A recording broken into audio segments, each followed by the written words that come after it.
সাথে অযথা কথা বলে সময় নষ্ট করার দরকার কি? তোর সাথে কি আমার কথা বলা যায়? তুই বল। তুই কি কয় টাকা স্যালারি পাস? আর আমি 1 লাখ টাকা স্যালারি পাই প্রতি মাসে।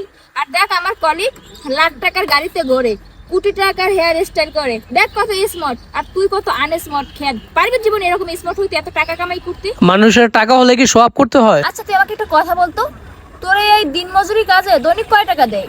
100 নাকি 150 নাকি শুধু 2 বেলা বাদ দেয়?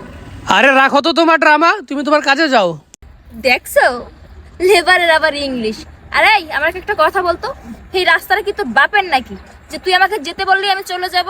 ও এতটা খারাপ? ও বুঝছি, তুই মনে হয় দিন মজুরি কাজ করো না, কন্ট্রাক্টে কাজ করোস। সাথী তুমি ঠিকই বলছো।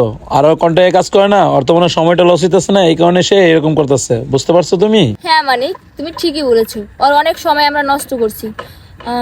আরে সময় নষ্ট করা